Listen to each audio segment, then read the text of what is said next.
इस कार्यक्रम के पुण्यार्चक हैं श्रीमती नीलू संजीव जैन नेताजी, समन्वय जैन, श्रीमती बीना जैन, अमित जैन, राहुल जैन, श्रीमती राशि जैन, शुभम जैन, आनंदपुरी कानपुर। माताजी श्रीमती सरोज जैन, श्री नीरज जी जैन, शिखा जैन, श्री दीपक जी, आंचल जैन, आकर्ष जैन, ऋत्वी जैन, यशवी जैन, नेहल जैन और आरला जैन एवं समस्त सुख सरोज परिवार, सुख सरोज ज्वेलर्स प्राइवेट लिमिटेड, बगीची नंबर 3/6, गुरुद्वारा वाला साहिब रोड, आश्रम, नई दिल्ली।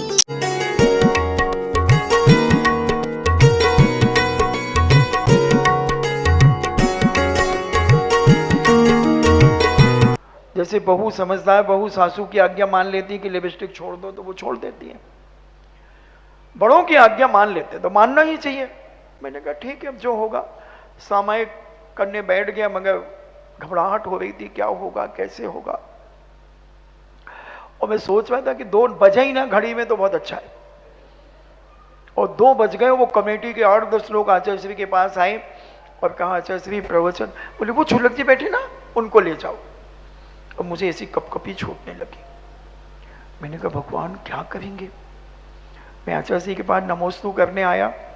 हमने आचार्य श्री हाथ कपेंगे तो क्या करेंगे। तो कहते कुछ नहीं, पीछे हाथ में ले लेना और ऐसे पकड़ लेना जोर से, तो लोग समझेंगे ऐसे घुमाते जाना पीछे को, तो हाथ नहीं कपेंगे फिर। हमने कहा सारी चीजें कह रहे हो, आप खुद जाके करे आओ ना। बोले नहीं तुम ही जाओगे। ठीक है भाई, गए। हमने ऐसे नजर डाली एक सबके ऊपर और आंख बंद करी, और जो पहले मंदिर जाता था उन भगवान को याद किया। वो पूरे भगवान हू बहू मुझे दिख गए। मैंने जय सिया राम हो गया काम। अब अपना इष्ट भगवान दिख गया। और फिर जो मैं बोला, मैंने आचार्य जी को कह के गया था आप सुनना। बोले बिल्कुल सुनूंगा। और वो तो ऊपर बैठ गए आचार्य श्री मंदिर में बालकनी पर, और मैं रोड के ऊपर प्रवचन कर रहा हूं। मैं लौट के आया। मैंने आचार्य श्री क्या हुआ। तो बोले एक स्पीकर चालू हो गया।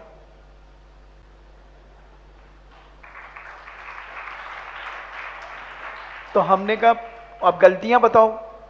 तो बोले तुम हंसाते बहुत हो प्रवचन में। तो मैंने कहा महाराज जी मैंने कहीं पढ़ा था कि वक्ता को कौतूहली होना चाहिए। अगर वक्ता सीरियस प्रवचन दे देगा तो सारे लोग उठ उठ करके केवल दरी उठाने वाला बचेगा, बाकी सब खिसक जाएंगे। बस मैंने उन्हें नमोस्तु किया, उन्होंने पीछे से मुझे आशीर्वाद दिया। फिर तो चाहे गंभीरता का प्रवचन करोगे। मैं नहीं करूंगा, मुझे बोलने की बीमारी नहीं है, मैं नहीं करूंगा। तो कहने का मतलब यह है जहां श्रद्धा और विनय आ जाती है तो वहां पर हमें सब कुछ प्राप्त हो जाता है। इसलिए अपने जीवन में बड़ों का आदर सम्मान और बहुमान करना ही चाहिए।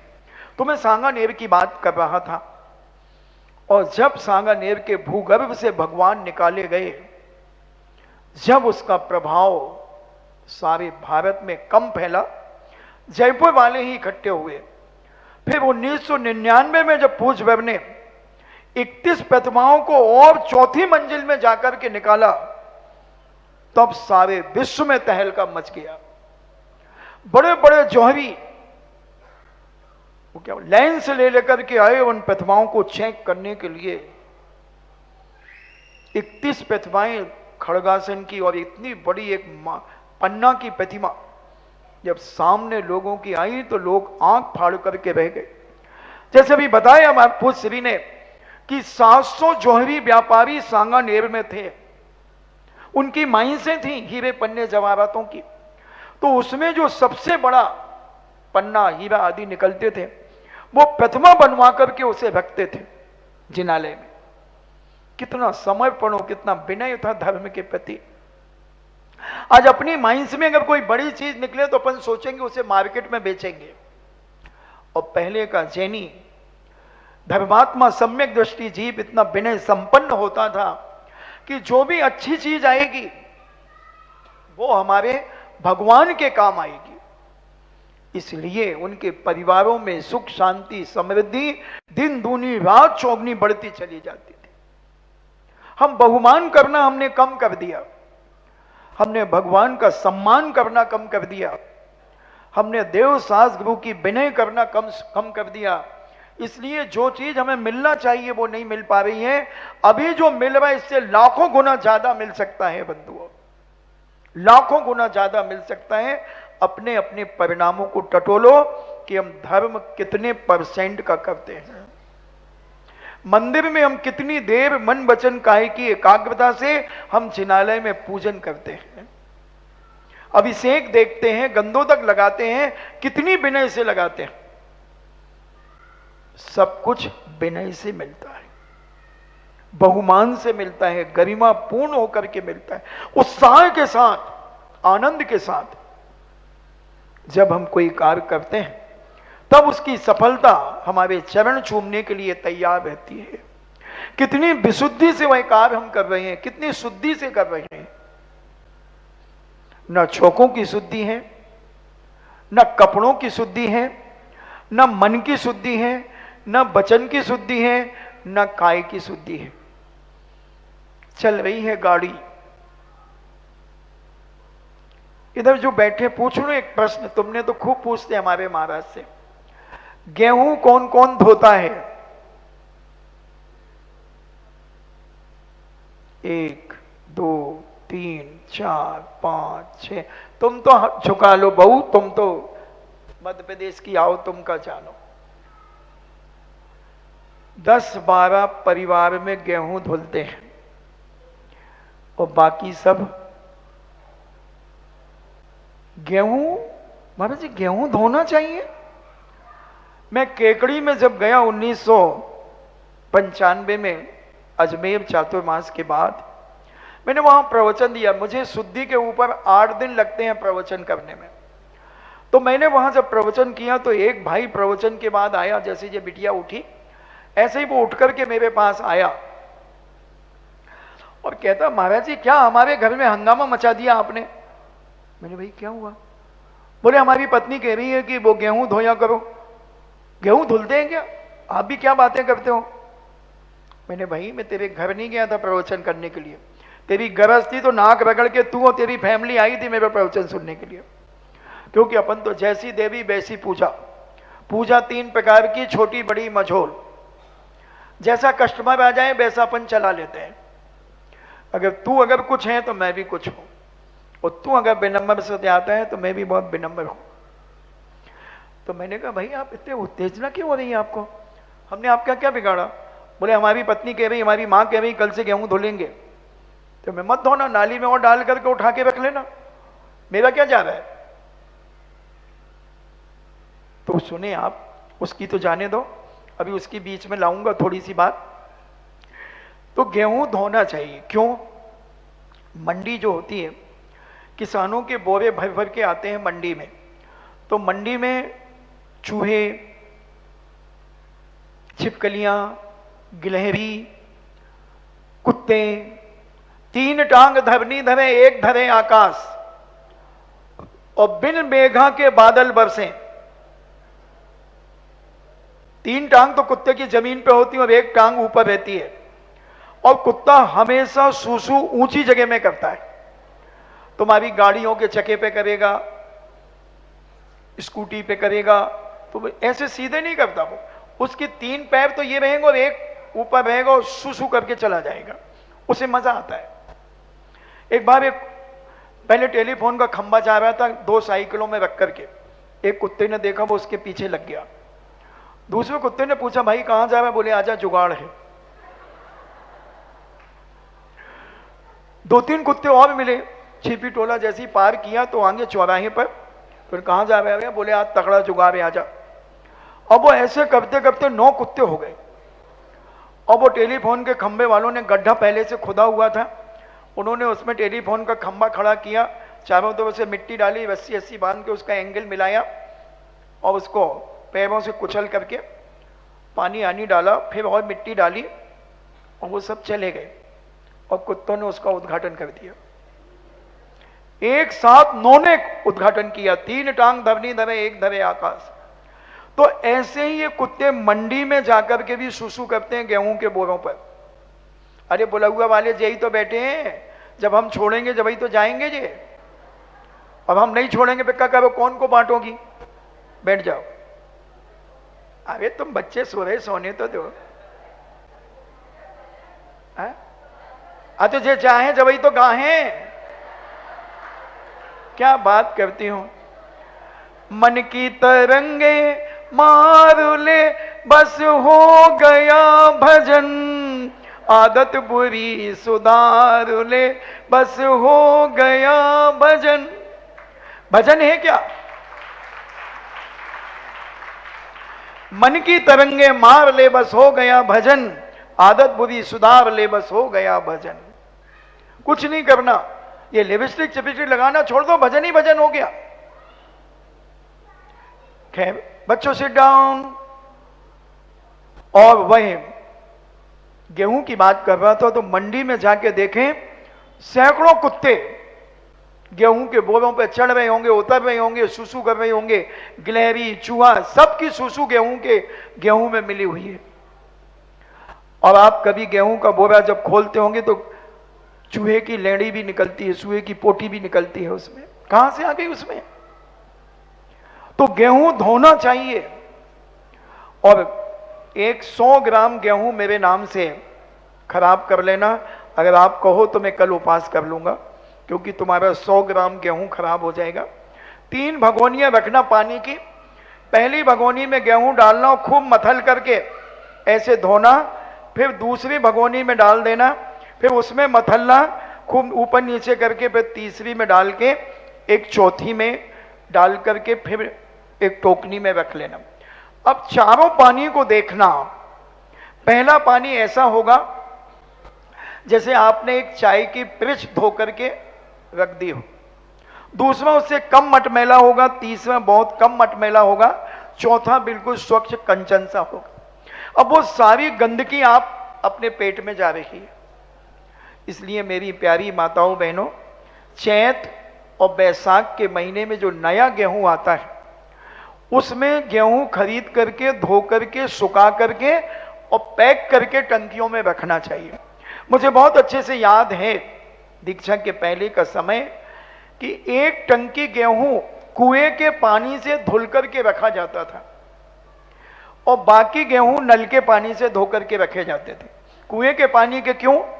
क्योंकि चौका लगेगा तो कुएं के पानी के गेहूं से ही चौका लगेगा, नल के पानी से नहीं। अभी वो अम्मा जानती होगी, जी अम्मा स्टूल पे बैठी ना, ये जानती होगी, क्योंकि ये सागर की है, सागर के बाद नागपुर की है, नागपुर के बाद डोंगरगढ़ की है, डोंगरपुर की कहां की है। तो ये परंपरा हमारी समाज में थी, मगर हम भौतिकवाद के युग में ऐसे पागल और गाफिल हो गए कि हमने सारी चीजें मर्यादा खत्म कर दी, सारी शुद्धि खत्म कर दी। जहां शुद्धि नहीं वहां विशुद्धि नहीं, और जहां विशुद्धि नहीं वहां किसी प्रकार की सिद्धि नहीं होती।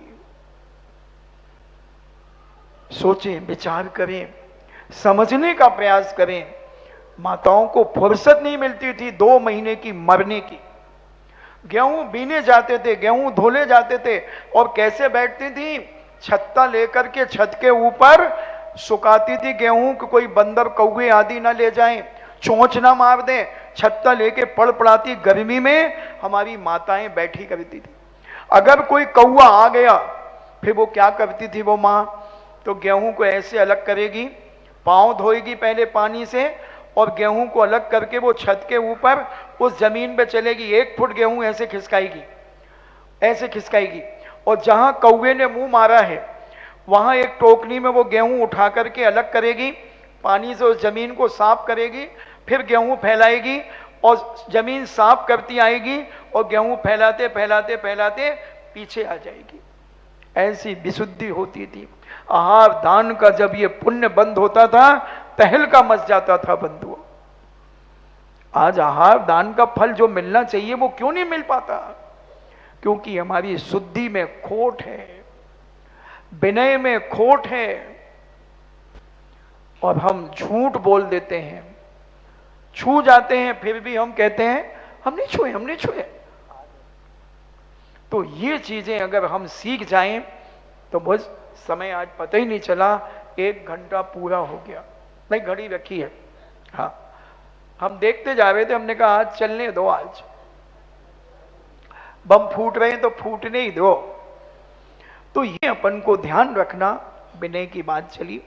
तो मैंने प्रश्न उठाया था कि आप आंख बंद करके अन्य स्थानों पर दर्शन करने जाते हैं तो कहते हैं हम नमोकार मंत्र पढ़ लेते हैं, तो क्या महाराज जी कोई दोष लगता है? ये आपका प्रश्न है, मेरे तरफ से, आपके तरफ से मैं बोल रहा हूं। कई जगह हम चले जाते हैं और हाथ जोड़ लेते हैं, आंखें, कई बार हाथ नहीं जोड़ते तो आंखें झुका लेते हैं। तो ये विनय तो आपने किए ने, नमस्कार किया है, तो पाप कैसे लगेगा मैं आपसे बताता हूं एक उदाहरण दे करके।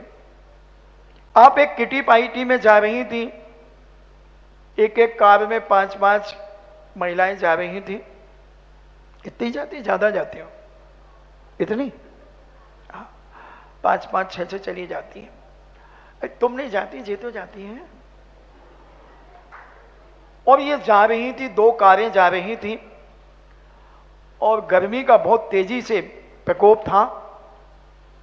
अब ये अपने नगर से 10 किलोमीटर आगे आ गई थी, सुनसान इलाका था और इनकी गाड़ी पंचर हो गई। और सामने एक नया बियर बार बना था, उसमें लिखा था माय डियर कम हियर ठंडी बियर। बिल्कुल नया बना था, अभी शुरू नहीं हुआ था, मान लो कल उद्घाटन होना था उसका, और आज दोपहर की बात है। अब ये गर्मी में फड़फड़ा गई बिल्कुल। ड्राइवर कहता बहन जी गाड़ी पंचर हो गई, और दूसरी गाड़ी पीछे आ रही है, वो उसको रोका। ड्राइवर ने कहा भाई स्टेपनी चेंज करो, स्टेपनी भी नहीं है, पंचर बनवाने जाना है, अब 10 किलोमीटर फिर पीछे जाना पड़ेगा। तो उसने, वो महिला अब गर्मी में कहाँ खड़ी हो, हाईवे में कहीं पेड़ एड़ रहते नहीं, तो किसी ने कहा वो उधर चलो। तो एक कहती वो तो बियर बार है, तो अपन कोई दारू पीने थोड़ी जा रहे हैं, अपन तो जा रहे हैं, 5 मिनट की बात है, बैठ जाओ। और बोले अपन तो 5 मिनट के लिए चले जाएंगे, छाया तो है वहां पर। और वो चले गए, सब चली गई, वो चौकीदार घुसने ना दे। एक बहन जी ने 100 का नोट दिया, बोले भैया 15-20 मिनट की बात है, रुक जाने दे हमें, धूप में कहाँ खड़े रहेंगे हम लोग। उसने कहा ठीक है। 100 उसने जेब में रखी, ये सब बैठी रही, कुर्सियां उसे सब लगी थी। ड्राइवर ने खबर दी बहन जी गाड़ी तैयार हो गई, और ये सब बियर बार से निकल रही थी। और पंचों की गाड़ी, छिपी टोला के पंच सुधा सागर जी महाराज के चातुर्मास के लिए आचार्य श्री के पास जा रहे थे, इनकी गाड़ी भी वहीं पंचर हो गई। सारे पंच उतरे गाड़ी से और देखते अरे ये तो छिपी टोला की बहू है, क्या कर रहे हैं तुम लोग यहां पर? नहीं हम तो माय डियर ठंडी बियर कम हियर। इधर क्या? नहीं नहीं बाबूजी हम लोग ऐसे नहीं। और सबने घूंघट उंगट खींच लिया। यहां क्या कर रही थी? नहीं वो धूप थी ना तो हम लोग। अच्छा चलो, और चली गई। और समाज में आके क्या चर्चा बनी? तुमने बियर नहीं पी, पक्का है गोल्डन ईगल नहीं पी, तुमने 3X नहीं पिया, जिन नहीं पी, रम नहीं पिया, कुछ नहीं किया तुमने, मगर तुम बदनाम हो गई कि बियर बार से उनके परिवार की बहुएं निकली थी, मैंने अपनी सगी आंखों से देखा है। बोलो क्या प्रभाव पड़ेगा? उसी प्रकार जिनेंद्र भगवान के जिनालय के अलावा अगर कहीं तुम चले गए और तुमने नमस्कार भी नहीं किया, हाथ भी नहीं जोड़े, आंख झुका दी, फिर भी वहां से निकलने के बाद लोग क्या कहेंगे? उदाहरण बिल्कुल फिट बैठ रहे हैं ना। बोलो क्या कहेंगे कि ये वहां भी जाते हैं, यहां वहां, जहां तहां, मत पूछो कहां कहां। इसलिए अपन को कहीं नहीं जाना। अपने जिनेंद्र भगवान कम पड़ गए क्या? जिनेंद्र भगवान कम पड़ गए क्या? इतनी आस्था और श्रद्धा मजबूत अपने जीवन में रखें, फिर देखते हैं दुनिया का कौन माई का लाल तुम्हारा बाल बांका कर सकता है। इतनी आस्था विश्वास हो जाए, मस्तक मरेंगे भी यहीं और जिएंगे भी यहीं, फिर देखो आनंद। समय आपका रोज की अपेक्षा 15 मिनट ज्यादा हुआ, आई एम सॉरी प्लीज।